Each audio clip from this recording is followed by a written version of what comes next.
Am 24. Februar Le 24 avril a marqué le premier anniversaire de l'invasion de l'Ukraine par les troupes russes. Un an de guerre et pas de fin en vue. ZDF-TE a écrit « Le Kremlin avait en tête une victoire éclair lorsqu'il a attaqué l'Ukraine il y a un an. 12 mois plus tard, c'est l'impasse entre Kiev et Moscou. Ni Moscou, ni Kiev ne sont prêts à négocier sur la base de statu quo. Une guerre éclair était donc soi-disant prévue et la guerre dure maintenant depuis plus de un an. De plus en plus de personnes en Europe, mais aussi en Ukraine même, se posent la question. La Russie est-elle vraiment incapable de remporter une victoire militaire? En effet, si on compare les forces militaires de la Russie et de l'Ukraine en 2022, l'armée russe devrait être de loin supérieure. Cette guerre a-t-elle finalement d'autres objectifs que ceux communiqués en premier lieu par Moscou? Le fait qu'aucune fin ne soit en vue pourrait-il être un calcul? Cette émission tente de trouver des réponses possibles à ces questions. Tout d'abord, nous devons nous pencher sur les motivations et les intentions que Moscou a affichées pour la guerre.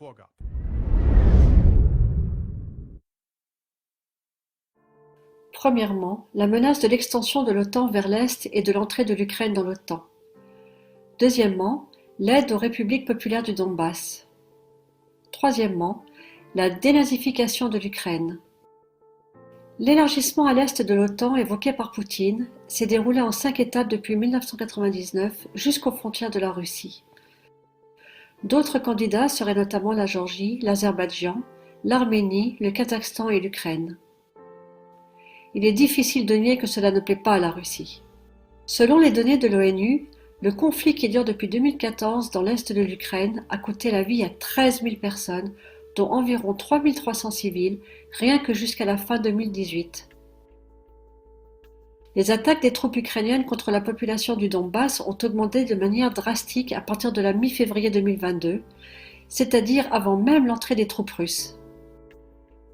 Les observateurs neutres de l'OSCE ont compté jusqu'à 1400 explosions par jour à partir du 17 février 2022.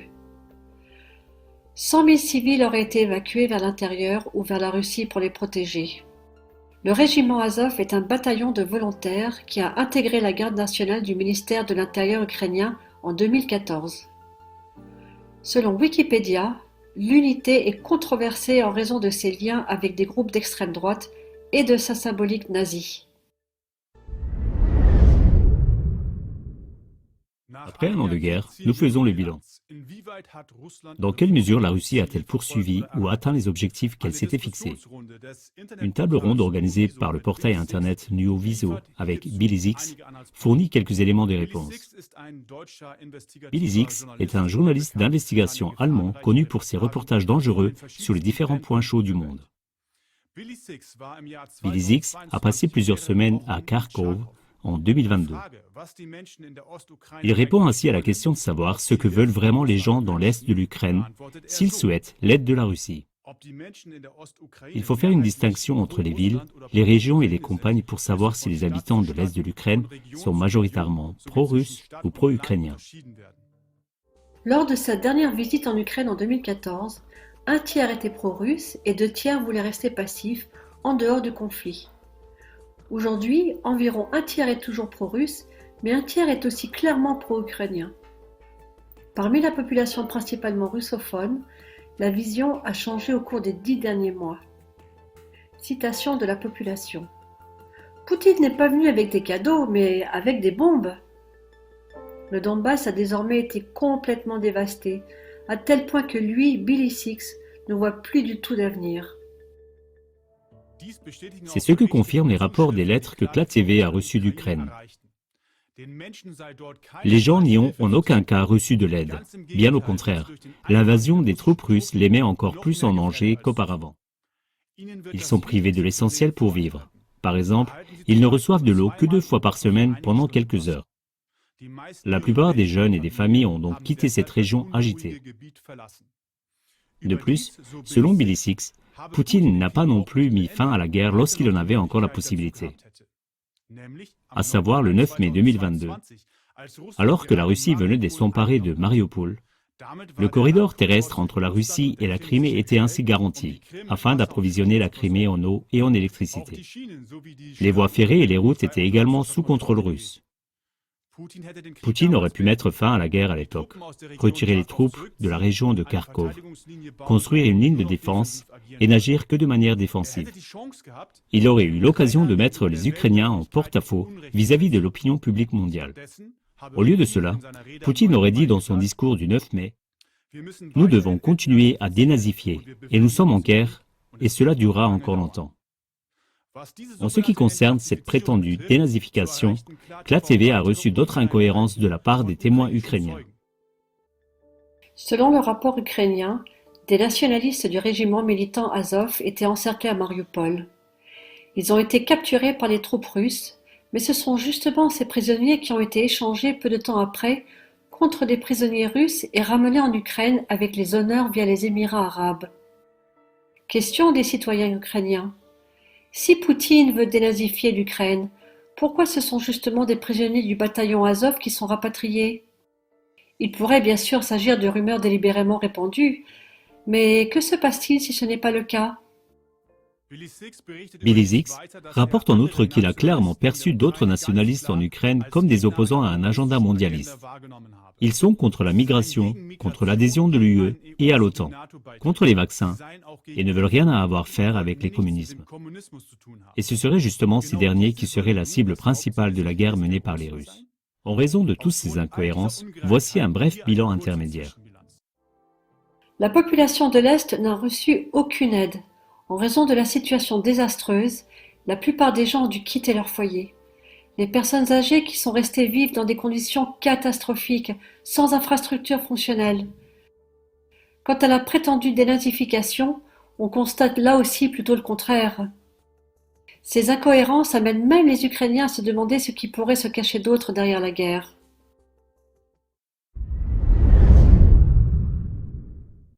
Le journaliste indépendant allemand Aaron Morhoff, qui a également participé à la table ronde avec Billy Six, a exprimé l'idée suivante. Il existe une théorie selon laquelle de tels conflits comme la guerre en Ukraine ne devraient plus du tout s'envenimer.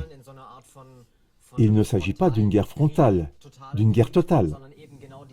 Mais c'est justement ce conflit latent que les deux parties veulent vendre à leur propre population comme une sorte d'état d'urgence permanent. C'est ce qu'on a pu observer avec le Covid, comme ici avec la guerre en Ukraine. Cette stratégie du conflit latent est manifestement poursuivie par les deux parties, la Russie et l'Ukraine, laquelle est armée par les États occidentaux. Derrière cette stratégie se cacheraient des objectifs à long terme, comme un agenda mondialiste ou un nouvel ordre mondial. Ryan Meiters, un écrivain sud-africain dont les travaux ont été repris par plusieurs médias libres, définit l'agenda mondialiste comme suit.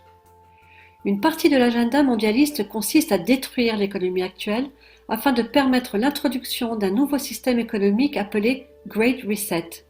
Ce nouveau système économique est basé sur la monnaie numérique de banque centrale, CBDC, et la surveillance est dirigée par l'intelligence artificielle.